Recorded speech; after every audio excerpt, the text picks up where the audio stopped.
Hello and welcome to a special episode of Stories of Scotland, where we are going on a journey to talk about a new exhibition at the National Library of Scotland. Yes, I went to the National Library of Scotland and I interviewed the curator, Ulrike Hogg, about the Sgeul exhibition.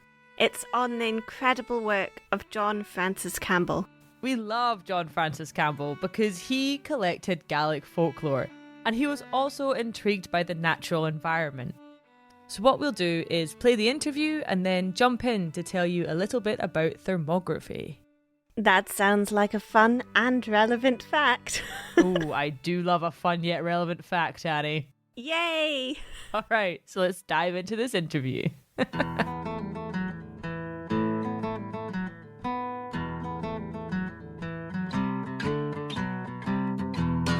We're sitting in a grand room of the National Library of Scotland on a beautifully sunny day. Thank you so much for speaking to me, Ulrike. Please, would you be able to introduce yourself to our listeners? I'm Ulrike Hogg and I'm a curator in the Division of Archives and Manuscript Collections. My special responsibilities are Gaelic manuscripts, medieval and early modern, and music manuscripts. That sounds fascinating. So what do you find exciting about your job? It's the variety of work you get. We're responsible for quite a lot of things in the division. We acquire manuscripts and we catalogue them, but we also do exhibitions. We deal a lot with outside people and we get visitors groups. So there's a lot of outreach as well. So you could almost say no 2 days are the same. I guess just as no two manuscripts are the same. No, the variety of the material is brilliant as well. There's so much interesting stuff. So could you tell me a wee bit about the new exhibition? What's it about? It's called Sgeul, or Story, Folktales from the Scottish Highlands. And it's about the collecting activity of John Francis Campbell of Islay, who in around 1859, 1860 began to collect Gaelic folktales in the Scottish Western Highlands and Islands. And we're focusing on how exactly he did it and what his motivations were, what inspired him and why he was so interested in doing it. We were trying to show that he was inspired by continental and international fairy tales and that he saw the parallels between them and Gaelic folktales. But in his times, there was a rise in interest in folktale studies, comparing international folktales with each other and comparing different elements and characters. And Campbell himself had this vision that parts of fairy tales were washed up like driftwood on the ocean. They were being carried around the world and washed up on the shores of different countries and were then reused and put together again into stories. And yet you could still recognize parts of it. And he was aware that Gaelic folktales were not really known outside the Highlands because of the language barrier. So he wanted to collect them and present them to the world to make them appreciated and also to show that Gaelic storytelling was quite similar to international storytelling, that they were all part of world story traditions. And then his other motivation emerged as he went along because he realized that storytelling was dying out in the Highlands. It was under threat in many areas for religious reasons or just a lack of interest, people moving away. And he said he felt himself that if he didn't do it soon, then all the memory of stories, or a lot of story memories, would be lost because nothing was written down. It was all oral tradition, and all these stories were only kept alive if somebody told them to other people. And if all this died out, then the stories would go with the people.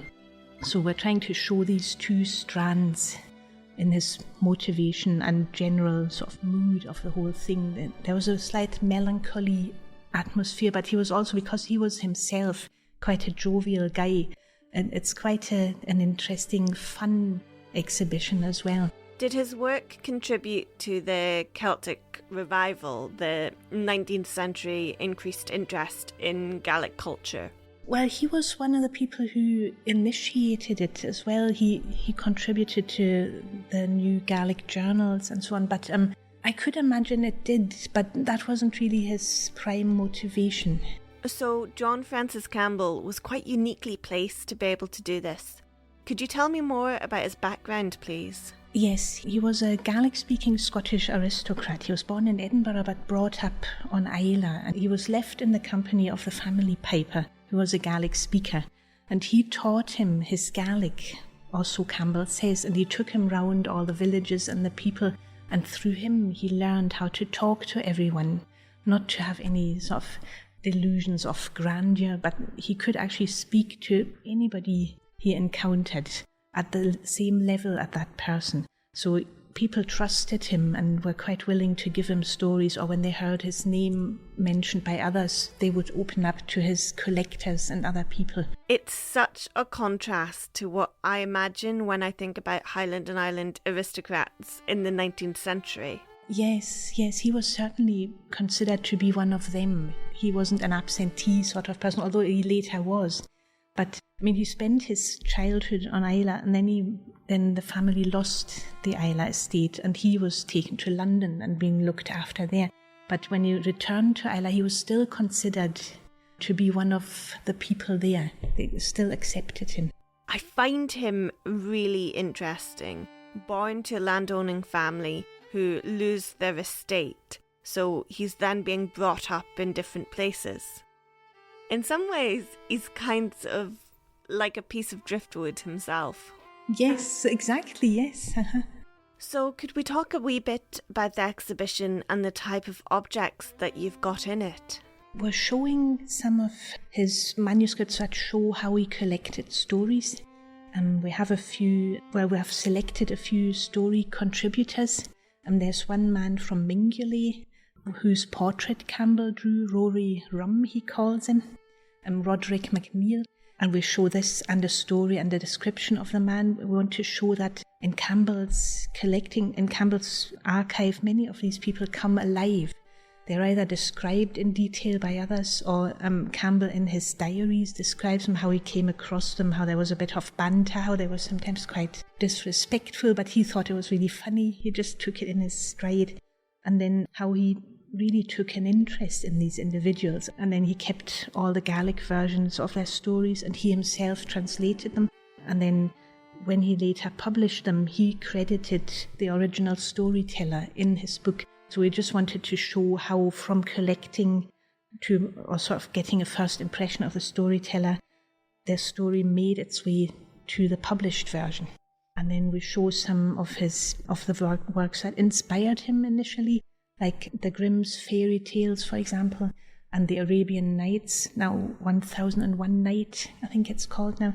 These were some major influences on him in his childhood, so we wanted to show how he started comparing things even then. Then we show some of his artwork. We show the original artwork in some cases, which he sort of just left as he painted. He was a great talented watercolour artist and sketch artist, pencil sketches. They're very stunning. The way he captures the mood of a landscape, getting exactly the colour of the water right, and the rock faces and the heather, so it's absolutely stunning. It's like photography. Even when you blow them up, when you have a digital image and then show it on a bigger screen, it's got a lot of depth in it. It's amazing. So a few of these are shown in the original, and then a lot of them are made into graphic design panels, so just to contribute to the mood of the exhibition. Now, John Francis Campbell used some quite uncommon materials in his paintings, didn't he? Yes, he had a phase where he was experimenting with peat, soot and whiskey. So we have a few drawings, and he commented that especially the soot was quite a nice thing to work with. The paper took it well and it didn't blur through. So that's peat straight out of a bog, aye? It sounds like it, yes. The soot, there's one painting of Rob Roy's cottage in Glen Shira, which when he visited it still had a roof on it and was still more like a cottage. I think it's just a ruin of a few walls now.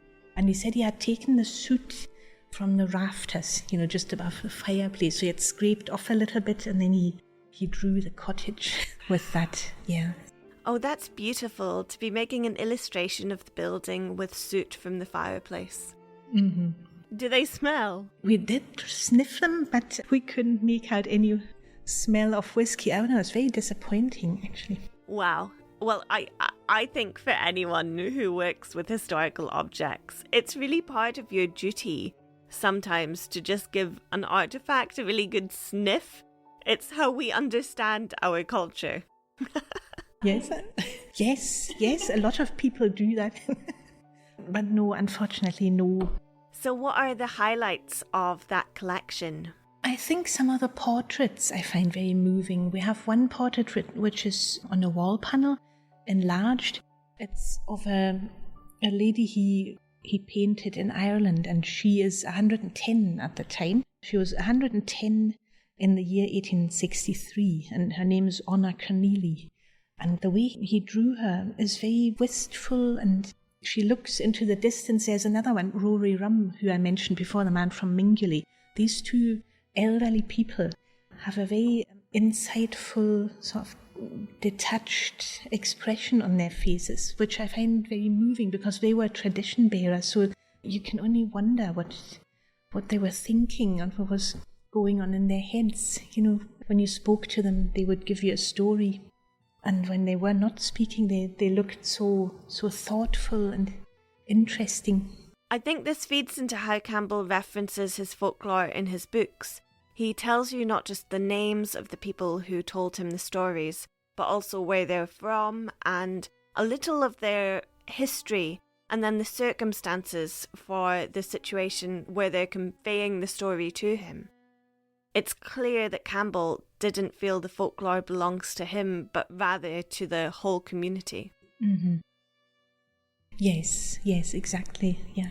So for me, being from the Highlands, it's absolutely amazing to see this region represented in the National Library of Scotland. How important is it for the National Library of Scotland to be doing this kind of work? Well, one of the speakers at our opening night said that the National Library was really acting as a national library now by also including the Highlands in a major exhibition. Well, I think we're filling a gap. The Highlands have been a bit underrepresented in our outreach and collecting. Some of it is out of our control, of course, but we're quite keen to highlight areas that we don't often show. I think it's about ensuring that you have as much of a geographical stretch as possible. And when you notice that there have been less exhibition objects from the Highlands and Islands, it's finding a way to remedy that to ensure that they've got representation. Yes, exactly, yeah. And how does it feel to have Gaelic centre stage? Oh, we're very proud of that, yes. Especially since this is the first time we've built up an exhibition which is fully bilingual. I think we're hoping to send a good message out to the Gaelic community and also to the world at large that we're including this and giving this equal prominence in our exhibition. So back onto the life of John Francis Campbell. I think one of the really interesting things about him is his interest in the natural world, especially when we view story and landscape as so interconnected, especially in the Highlands and Islands. Could you tell me a little about this work? He was very interested in geology. He spent a long time collecting rock rubbings, which told him about glaciers and the movement of land masses and the exposure to the elements. You know, apparently you can draw a lot of conclusions from that. So we've got all these rubbings, which meant a lot to him, but are quite difficult to analyze for a lay person, I think. Then he was interested in sunlight and the measurement of how many hours of sunlight a place had. He devised a special machine to measure this. Then he also, when he went up north, there's a lot of images of glaciers. So they could be interesting for comparison with nowadays, now that these things are melting, and they could be of interest to environmental research. He preserved a lot of the landscapes as they were at the time. So again, to compare them with what they're like now would be quite interesting. Also, how they are built up now, and what I mentioned before, the cottage of Rob Roy, when he drew it, it was still intact. You could still walk inside. And when you see it now, there's just a few crumbling walls and grass growing in the middle. So he Yes, he was interested in just showing the environment around him, but the mountains were a particular interest, I think, just the way they had developed. And I love that because there's so many traditional stories about how the mountains were formed, the folklore of giants and all that. It's all connected. yes, that link between the landscape and the stories, yes, that also appears in his diaries, that he writes down how an old man came and wanted to tell him a story, and then they sat down together and the man said, do you see this rock over there and this one? And this is where certain heroes of the Fenians lived or did some, they had some connection with these heroes. So it was still alive in the minds of the people, how these landmarks had come to life and had developed. I find this massively insightful. We've got this kind of moment in time where John Francis Campbell is trying to keep the tradition alive by writing it down so that it can be spread more widely. For me, it feels like some parts of the chains of generational storytelling have been broken, and it's works like this that allow us to relink with our past. And I think that's very true of diaspora communities as well. It's all about finding ways to relink with your culture.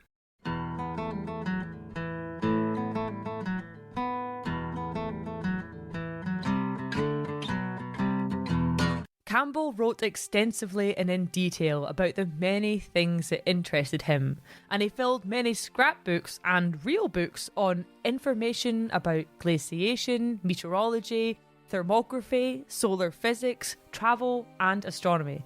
And he was also a solid watercolour painter. A lot of his books have really wonderful little watercolour illustrations by him. Several of these watercolours are in the exhibition as well, which is amazing. I love a good watercolour. Campbell enjoyed using his knowledge to create an experiment, and over his lifetime he made many scientific devices, but he wasn't just sort of experimenting in his shed. Campbell was a real scholar. He wrote an entire 460-page book on the subject of thermography. Judging by the fact that I've never actually heard of thermography, I'm going to guess that his book was not a bestseller. Not among Scottish historians and podcasters, no. But in the scientific world at the time, he was very respected, and his research, experiments and inventions were all highly regarded. His most well-known invention was a result of his extensive experimentation and research into thermography, which, as his 460-page long book explains, is the conversion of thermal radiation, so heat, onto a surface, essentially taking a picture of heat. If you think of something like infrared goggles, when you're turning heat into something that you can visualise, well, this is what Campbell was doing with thermography. But this is incredible considering he was alive in the 1800s. His focus was on the sun's energy and how to capture it and record it. But Jenny, how does one record the sunshine in the 1850s? Great question. Campbell spent many years developing his sunshine recorder, also known by the much cooler name of a heliograph. And in 1853, he revealed his final device. It was wonderfully simple and, if I may say so myself, very aesthetically pleasing. Basically, he mounted a colourless glass crystal ball of about 10 centimetres in diameter in a wooden bowl. One face of the ball points out towards the open sky, and the other towards the wooden bowl. As the sun passes overhead, the crystal ball focuses its rays to an intense spot which burns a line on the wooden bowl behind it. And so, as long as the sun is out, the device records the hours of bright sunshine in a day, with the result being a line of various degrees of burnt wood, depending on the strength of the sun during the day. About 20 years later, a fellow called George Stokes developed the device further by using metal as a case rather than wood, and for a piece of paper to be slotted in behind the glass sphere so that the sunlight would be burned onto the card, which could then be easily swapped out, read and stored. Far more easily than hundreds of wooden bowls with little brown lines on them. what I love about inventions is when you talk about these things, it seems really obvious that card is a more efficient material to be using than wood. But at the time, this is true innovation. Oh, yeah. And so the wooden device was used at Greenwich, where Greenwich Mean Time comes from, so the observatory there, and as high as Ben Nevis. So it was, at the time, despite being wood and not paper, still a very influential and important invention. The Campbell-Stokes recorders, as they're known today, are actually still in use at many meteorological stations around the world. Although, as technology advances, they are being overtaken by more accurate technological instruments. But in Campbell's time, this was the height of meteorological equipment, and he was celebrated for it. I love the fact that we've got a Scottish man meticulously measuring how much sun he's getting and getting excited about every tiny peak through the clouds. Yeah, I do think it probably comes from his deep, deep desire to see more sun. As a pale, pale Scots person, I feel that in my soul.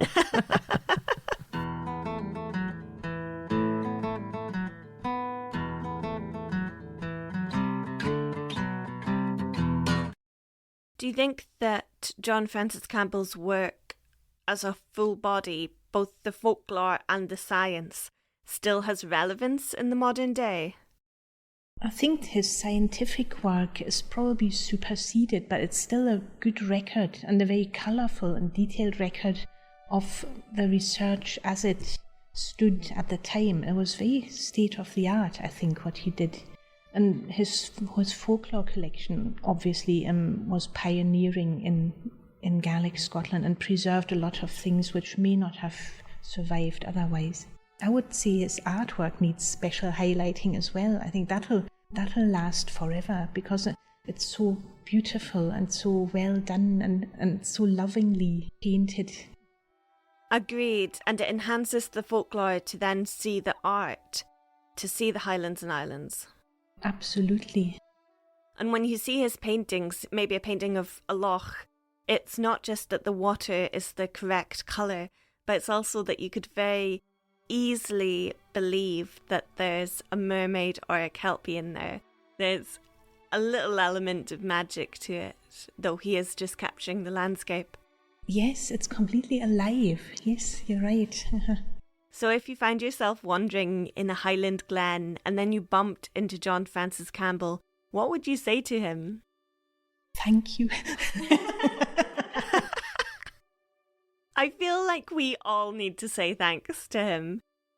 Do you think that the exhibition and then the John Francis Campbell collection as a whole can help us understand the importance of keeping traditional storytelling alive? Yes, I think so, especially since he highlights how it was under threat. It may help people to appreciate it more.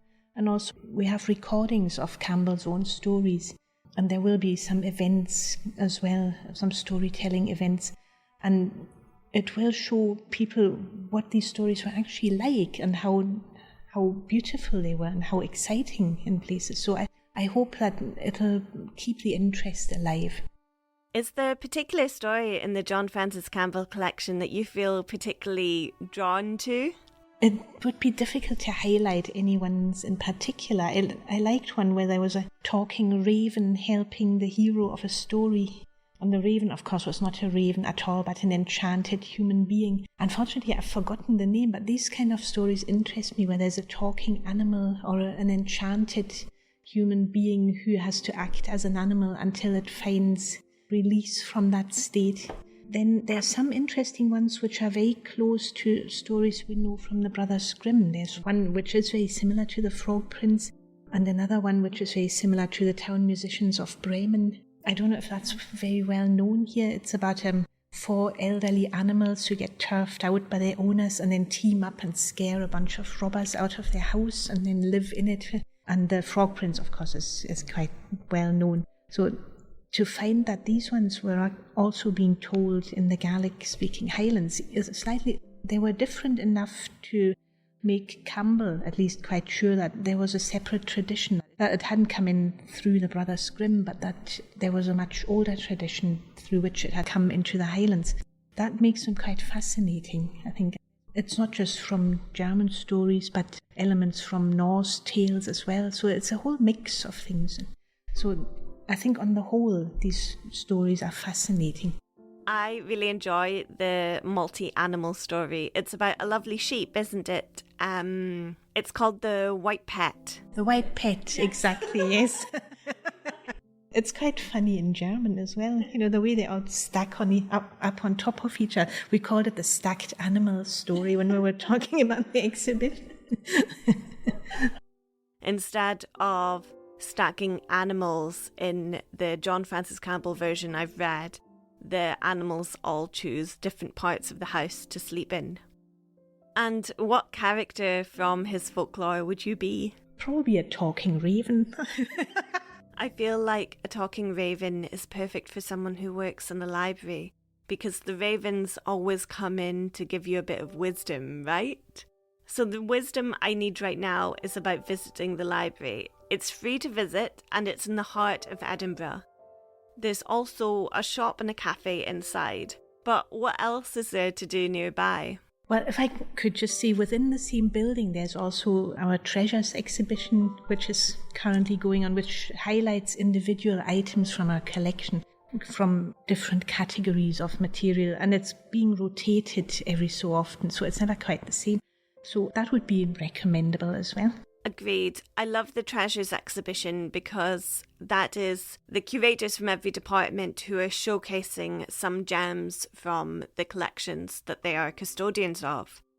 What type of objects could we expect to see? There's a nice medieval one at the moment, a 15th century manuscript of the Mirror of the Life of Christ, which is very nicely illuminated, worth a look. Illuminated, meaning that we have a vellum document that's got illustrations with real gold and intense colour pigments. Real gold and real colours, very, very colourful. Then there's a Robert Burns item is always in there. Then there's a Gutenberg Bible. Is there anything else in the area nearby to visit? Well, you would just have to go around the corner to Chambers Street, and there's the National Museum of Scotland. The National Museum of Scotland in itself is highly interesting and shouldn't be missed. Whenever I'm in Edinburgh, I go around the National Library of Scotland galleries first, and then I'll go and see the National Museum. That's how I get my big dose of Scottish heritage. What else do you like about the city? Yes, you could go up to the castle as well, and the Camera Obscura is nice to visit. Okay, so I've got a silly question that we ask everyone, and you're not getting out of it. You're hosting a dinner party, and you're allowed to invite 3 figures from Scottish history. They can be alive or dead. Who do you invite and why? I would actually choose John Francis Campbell, and I've always thought that even before you asked me this question, so I hope I get away with that. I would choose him because of his broad mind, and because from his diaries and from the photographs I've seen of him, he must have been an awfully nice, interesting man, very humorous, with a lot of banter in him. My second person would be Mary of Guise, the mother of Mary, Queen of Scots, because I'm quite moved by the things she went through in her life as a mother, but also as a regent. You know, she had a terribly difficult time as a female ruler in Scotland, and yet she made a great job of it. And the third person is probably James IV of Scotland, the King of Scotland, because of the court he kept and all the intellectuals and poets and other artists. He assembled around himself a lot of literary figures and musicians, and he must have had a highly cultured court, which unfortunately was cut short in 1513 after the Battle of Flodden. But he must have been an impressive man and a very sort of scholarly figure as well. And what would you serve? Oh, I would maybe give them fish and a nice pudding. Some lovely Highland fish, maybe scallops, mussels, salmon. Highland, yes, salmon. This sounds like a glorious meal. So just circling back to the exhibition, can you give me your takeaway thoughts on what the Sgeul exhibition is trying to achieve? Well, we see it a bit as a celebration of the imagination, the powers of the imagination. And we have an area where people can read Gaelic stories or Scottish folk tales and listen to recordings of the Gaelic stories and English translations. And then we also see Campbell's artwork. So we hope that all this together will leave an impression of Scottish stories embedded in the Scottish landscape and community. So hopefully it will inspire people to take it further. Thank you so much for speaking to me today, and also thank you so much for bringing out the Gaelic manuscripts to show me. As an archivist, I've worked with thousands upon thousands of documents, but I got such a special feeling when I saw the originals in the John Francis Campbell collection. I was so tremendously excited to read a story that I've never seen in print before, in a beautiful cursive handwriting. It's been such a special time for me, so thank you.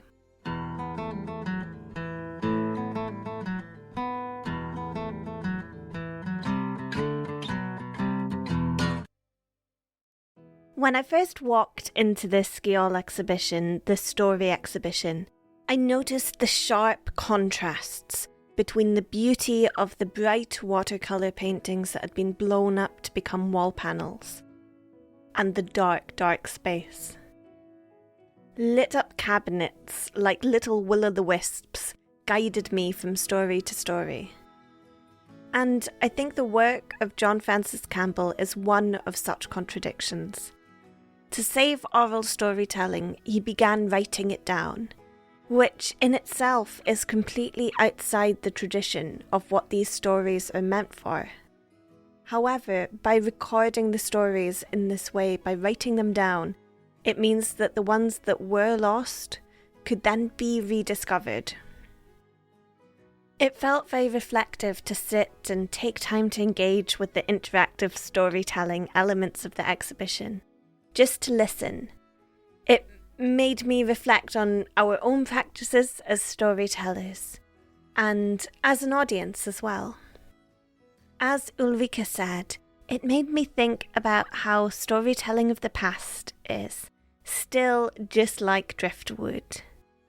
Perhaps it washes up on our modern day beach and challenges us to carry it into our futures.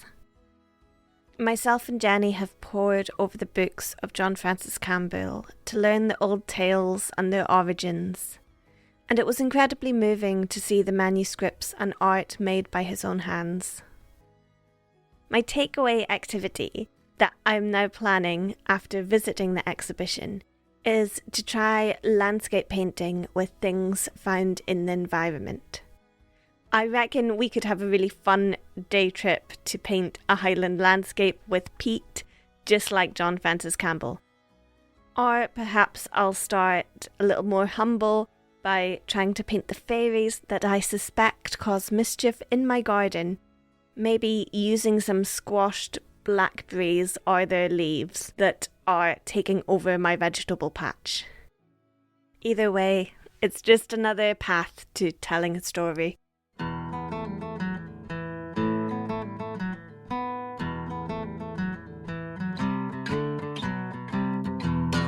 I must admit, I'm going to be forever intrigued by the work of John Francis Campbell. Yeah, we use his books frequently, often finding exciting folklore with unexpected characters and connections.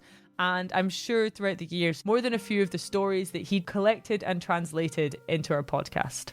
Also, when I was in Edinburgh, the curator took out some of John Francis Campbell's original notes for me to look at.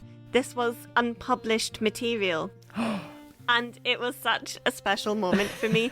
My hands were actually trembling when I was looking at these original documents because I was looking at an absolutely spectacular handwritten story in its original Gaelic, and it was actually it was written down by a schoolmaster from 1850, and he had the most incredible, just beautiful, legible cursive script that I've ever seen. I was in heaven. When you came back, Annie, you were literally glowing. I almost got my Campbell Stokes recorder out to try and burn a bit, you know, like you were so happy. I was like, wow, Annie's really enjoyed that trip to the National Library. I think a lot of the spellbinding stories of the Highlands and Islands have been preserved because of John Francis Campbell's collections in the National Library of Scotland. They are an incredibly precious and unique resource of international significance. Thank you so much for listening to Stories of Scotland. If you're in Edinburgh or Scotland at all, please do visit the exhibition in the National Library of Scotland. It's genuinely a wonderful experience to explore, and their galleries are such a treasure. Until next time, Slán Java. Slán Java. Slán Java, cheery and drastic.